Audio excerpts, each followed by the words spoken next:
My name is Evelyn Carter. I am 41 years old. I live in Upper West Side Manhattan, in a quiet apartment overlooking a park I rarely have time to walk through. And until 72 hours ago, I was the senior strategic liaison at Sterling Hart, the woman trusted to hold together deals worth more than most families would earn in 10 lifetimes. I did not get that job because I was loud. I got it because I was indispensable. For 16 years, I had been the person companies called when negotiations stalled, when tempers flared, when legacies were on the line. I was the one who remembered which handshake meant loyalty and which silence meant war. I did not chase credit. I did not fight for titles. I made sure things closed. Quietly.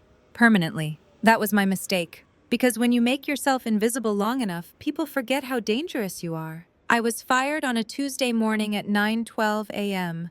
in a glass-walled boardroom on the 42nd floor, while a $3 billion merger sat open on my tablet, unfinished. They said it was about company culture. Let that sink in. The room smelled like lemon polish and expensive coffee. The skyline behind me was sharp and indifferent, steel and glass cutting into a pale gray sky.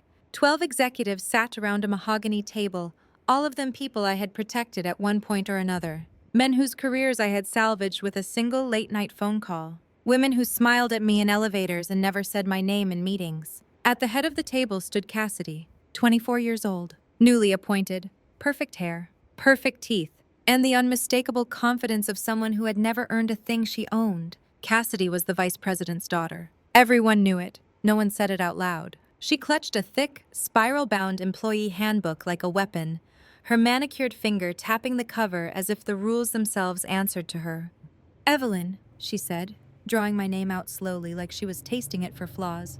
"You are in violation of Code 4, Section B. Your attire is not aligned with the standards we are enforcing." I looked down at myself. A tailored charcoal blazer, pearl buttons, a distressed leather tote that had traveled across 3 continents and survived more boardrooms than she had birthdays. This was not about buttons. This was about dominance. I had seen it before. The way inexperienced power looks for a public sacrifice. The way insecure leaders hunt the strongest person in the room because taking them down sends a message to everyone else. I calmly explained that I was preparing for a final negotiation with Marcus Sterling. I reminded her that the meeting was in 48 hours. I reminded her that no one else in the building understood the legacy clauses embedded in the appendix. She did not care. She wanted blood. "You need to go home," she said, her voice tight with excitement. "Change. Submit a written apology to Human Resources. And until then, you are relieved of your responsibilities." The room went silent. I could feel it then. The shift. The moment when everyone chose themselves over truth. I said one word. No. That was all it took. "You are fired," Cassidy snapped, too fast, too loud. "Effective immediately. Security will escort you out." I remember thinking how strange it was that I felt nothing. No anger. No fear, just a sudden icy clarity. I nodded. "Okay," I said. That was when I saw it in her eyes. Confusion, disappointment. She wanted tears. She wanted begging. She wanted me to fight. Instead, I stood up, closed my tablet, and walked out of the room. What none of them understood in that moment was this. They thought they had fired an employee. They did not realize they had just activated something far more dangerous. 10 years earlier, during a private family dinner I had never been meant to attend, I had been asked to sign a document for convenience. A contingency, a safeguard, a formality designed to protect the family behind Sterling Hart, not the company itself. I had signed it without complaint. I had kept the original. And as the elevator carried me down from the 42nd floor, my phone buzzed with the first missed call. Then another. And another. 72 hours later, the same people who watched me walk out without a word would be standing in that same lobby, begging me not to destroy their family. And I would finally decide whether they deserved mercy. I married into the Sterling family when I was 29, young enough to believe that loyalty would be noticed, and foolish enough to think that effort earned belonging. They never treated me cruelly. That would have required intention. Instead, they treated me like a tool, useful, replaceable, always just outside the circle. My husband Daniel was the second son, charming, ambitious in theory, perpetually between opportunities. At family gatherings, he was the one everyone joked about gently, the disappointment wrapped in affection. I was the solution to that embarrassment. From the beginning, I understood my role. I smoothed things over. I fixed problems quietly. When Daniel missed deadlines, I called favors. When his brother mishandled negotiations, I rewrote the terms overnight. When the family needed someone to just handle it, my name appeared without discussion. I told myself it was temporary. I told myself this was what partnership looked like. At dinners, the conversation always drifted away from me. Deals were discussed in lowered voices once I stood up to refill wine glasses. When I offered insight, it was acknowledged with polite nods and then rephrased by someone else 5 minutes later. "You are very detail-oriented, Evelyn," my mother-in-law once said, smiling tightly. "That is a wonderful quality in support roles." Support roles. I was senior strategic liaison to the entire company, but in that house, I was still just Daniel's wife. For years, I swallowed it. I thought patience was maturity. I thought restraint was power. What I did not realize was that they were keeping score. The turning point came 10 years earlier, during a winter dinner at the old Sterling estate in Connecticut. Snow pressed against the tall windows, muffling the world outside. Inside, the men talked business while the women circulated quietly, listening without participating. That night, I was asked to stay after dessert. "Just a formality," my father-in-law said, sliding a slim folder across the table. "We need your signature to streamline some internal risk exposure." I remember the weight of the pen in my hand. The language was dense, deliberately dry. Family Risk Containment Agreement. My name appeared once. At the bottom, "You trust us, do you not?" he asked, his tone warm, paternal. I did trust them. I signed. No one mentioned that the clause assigned me as the trigger holder. No one explained that in the event of termination tied to ethics, culture, or reputational risk, the agreement transferred personal liability from the company to the family members who had authorized the decision. I was not signing as an employee. I was signing as insurance. Years passed. Promotions came and went. I was passed over publicly, elevated privately. They needed me close but not visible, useful but not powerful. Daniel never defended me. When I asked why, he sighed and said, "You know how they are. It is not personal." It was always personal. The night before I was fired, Daniel barely looked up from his phone when I mentioned the merger. He muttered something about Cassidy being energetic and said maybe I should play along. Play along. The next morning, I was escorted out of a building I had practically lived in, and suddenly everyone remembered my number. The first call came from Daniel. He did not ask how I was. He asked what happened. Then my mother-in-law called, her voice syrupy, careful. "This must be a misunderstanding, Evelyn. Families work through things. Families." By the second day, the calls became urgent. Legal needed clarification. The partners were asking questions. The Sterling name was appearing in emails with words like exposure and disclosure attached. Cassidy did not call. She thought she was in control. I met Marcus Sterling that evening, not as a plea, but as a confirmation. He did not ask me why I had been fired. He already knew. He asked me one question instead. "Do they understand what they have done?" I told him no. That was when he smiled, slowly, like a man watching a structure collapse exactly as engineered.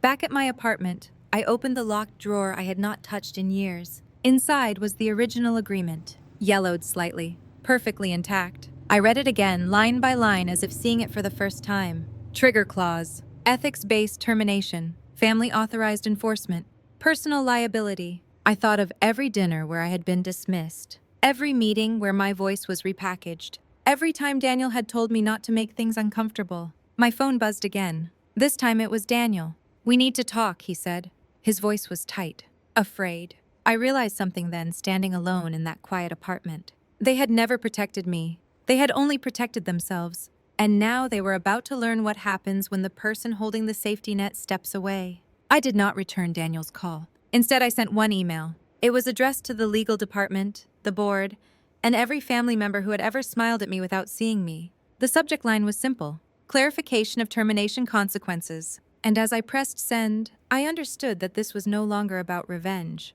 This was about ending a role I had never agreed to play. The first 24 hours after my termination were quiet, in a way that felt artificial, like the stillness before a storm that everyone pretends is not coming. No public announcements, no formal press release. Sterling Hart tried to bury it as an internal personnel matter. They always did. Silence had been their favorite weapon for decades. It was mine now. By noon, the legal department realized they had a problem. The merger timeline required continuity certification. My name was on every draft, every appendix, every legacy disclosure that never made it to the shared server because it never should have.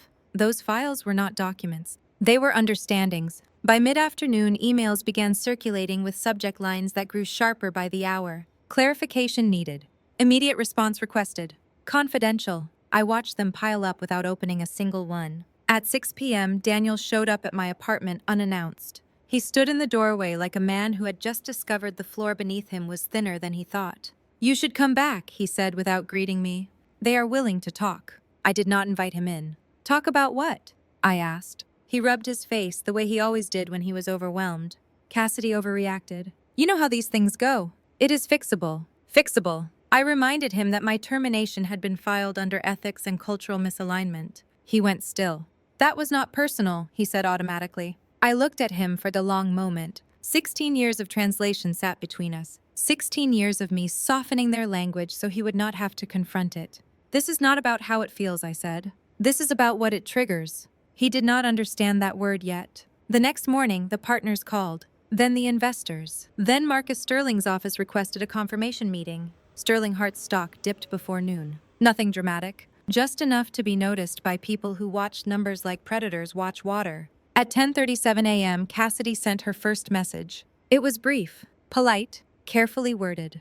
"Evelyn, there seems to have been a misunderstanding regarding your role. We would like to clarify next steps." I did not respond. By noon, the tone shifted. "We are experiencing delays tied to documentation you managed. Please advise on access." I forwarded the message to legal, with one sentence. "Please refer to the termination classification." That was when the building caught fire. The clause required disclosure to all counterparties within 48 hours. Ethics-based termination meant I could not be replaced quietly. It meant the risk profile of the entire deal had changed. And worse, it meant that the decision-makers were now personally exposed. Cassidy did not know that yet. The board did. At 2 p.m., I received a call from my mother-in-law. She did not mention the company. She talked about family, about loyalty, about how difficult this was for Daniel. "Please do not make this harder than it needs to be," she said softly. I asked her one question. Who authorized the termination? She did not answer. By the end of the second day, Sterling Hart's legal team was no longer trying to reach me. They were trying to contain the damage. Marcus Sterling made his move that evening. Quiet. Surgical. He withdrew. No press. No statements. Just a formal pause tied to unresolved governance risk. The market reacted instantly. Cassidy finally called me directly at 9:14 p.m. Her voice was unsteady now. The confidence had drained out of it like air from a punctured tire. "I need your help," she said. "This has gone too far." I asked her if she had read the agreement. "What agreement?" She snapped, defensive even in fear. I told her to ask her father. There was silence, then a whisper. "What did you do?" I hung up. The next morning, the family requested a meeting. All of them. They chose the old conference room, the one with the portraits on the wall. Legacy staring down at us from gilded frames. Men who had built fortunes by knowing when to cut losses and when to sacrifice someone else. Cassidy sat at the far end of the table, pale, her perfect posture cracking. Daniel would not meet my eyes. They offered me everything. A public apology, a promotion, equity, a rewritten title. They said the word misunderstanding so many times it lost meaning. I listened. Then I opened the folder I had brought with me. The original agreement.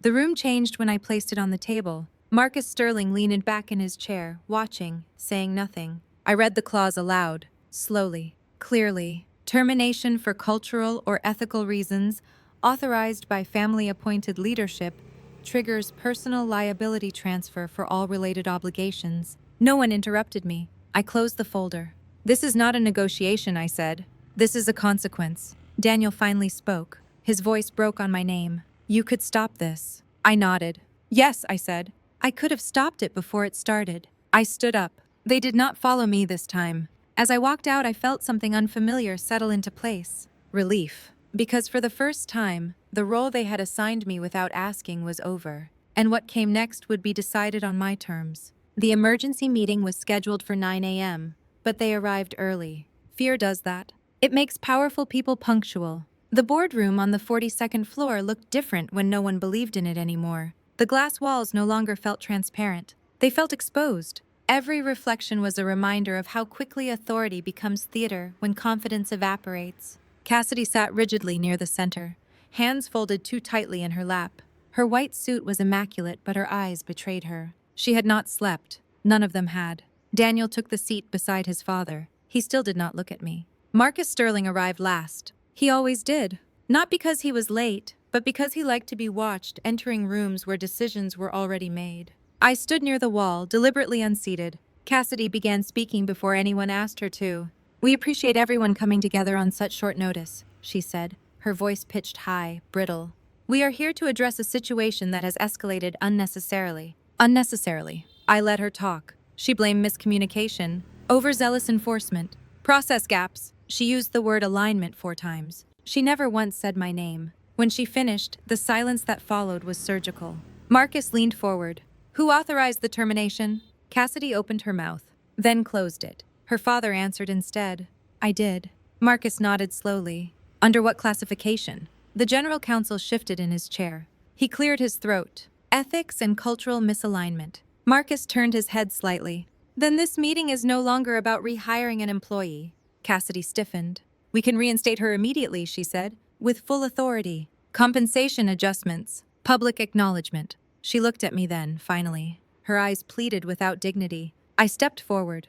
"This is not a negotiation," I said calmly. "This is disclosure." I placed the folder on the table. No one touched it. I opened it myself. "The Family Risk Containment Agreement," I read. "Executed 10 years ago. Signed by all family-appointed executives." Cassidy frowned.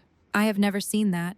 "That is because it was never meant for you," I replied. I read the clause again, slowly, without emphasis. Words do not need force when they are precise. As the meaning landed, the room changed temperature. The CFO exhaled sharply. Someone whispered an expletive. Daniel went pale. Marcus did not react. Cassidy's voice cracked.